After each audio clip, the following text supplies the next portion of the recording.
Bonjour et bienvenue.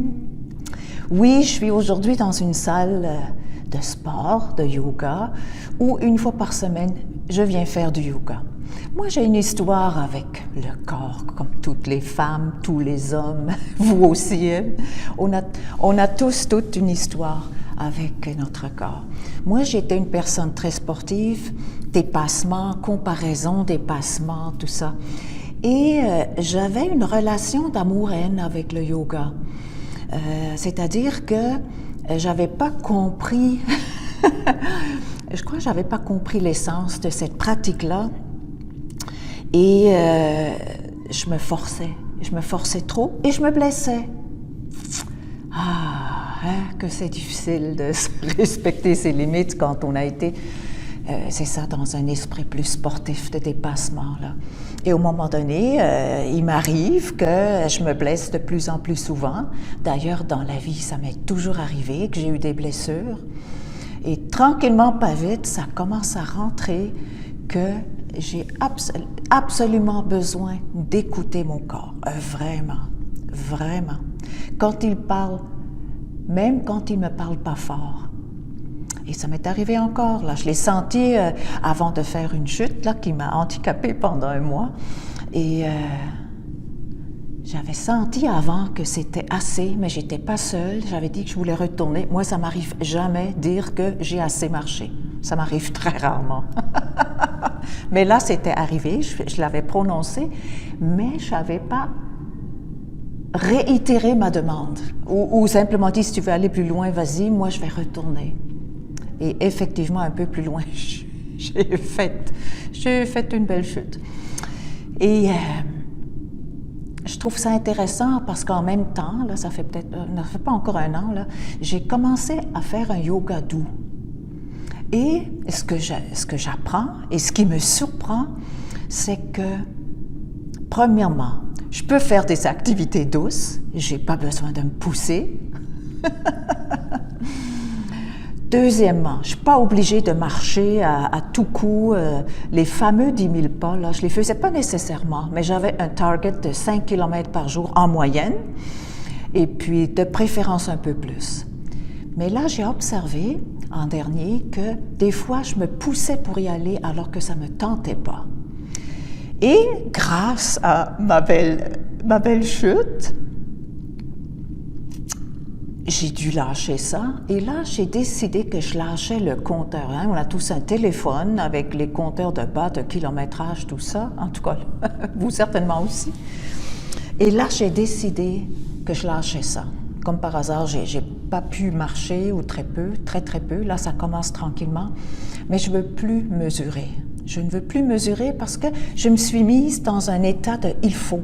Et dans le « il faut », il n'y a pas d'écoute de soi. On fait comme un devoir, une tâche. On fait quelque chose qui... il y a une partie qui nous déplaît.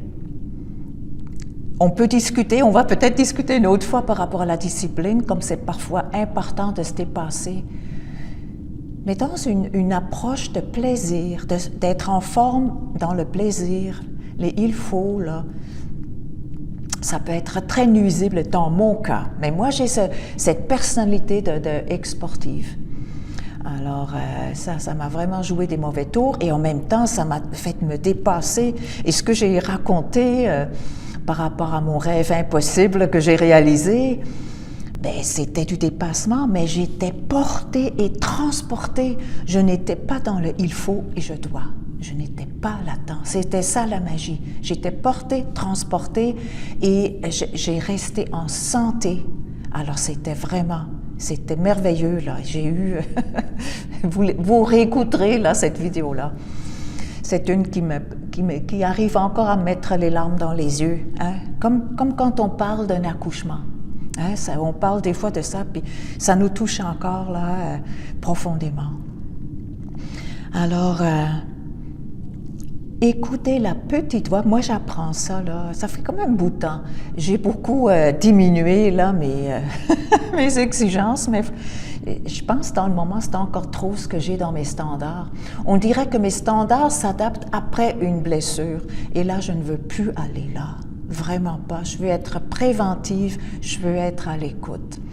Je sais qu'il y a plein de gens à n'importe quel âge qui font des exploits. Et puis je me dis, ben, mon corps, dans le moment, ce qu'il me dit, c'est d'y aller en douceur. D'y aller en douceur, ouais. Vas-y, mais vas-y dans le respect de tes limites physiques. Ouais. Et puis aller plus dans le stretching, dans les étirements. Pour le reste, j'aime les montagnes, alors je vais pouvoir reprendre ça tranquillement, là. Je suis très contente de ça. Et je fais un apprentissage très important. Et ce qui est tout aussi intéressant pour moi, c'est que c'est toujours en lien avec une phase psychologique, avec un événement, un happening, quelque chose de psychologique. Alors, un événement qui m'a touchée. Et ça va ensemble. Alors, j'accueille ça avec le plus de... J'essaie d'être la meilleure amie possible pour moi, si je peux le dire comme ça. Ouais. Puis j'ai la chance, j'ai des bonnes personnes autour de moi qui sont des meilleures amies, qui jouent ce rôle-là, puis qui me soutiennent là-dedans, puis qui m'amènent sur des pistes. Alors, c'est très, très précieux. Voilà, alors j'apprends à respecter mon corps. Et vous?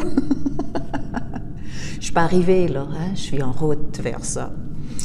Et je suis très étonnée comment c'est intense quand on fait un mouvement avec précision.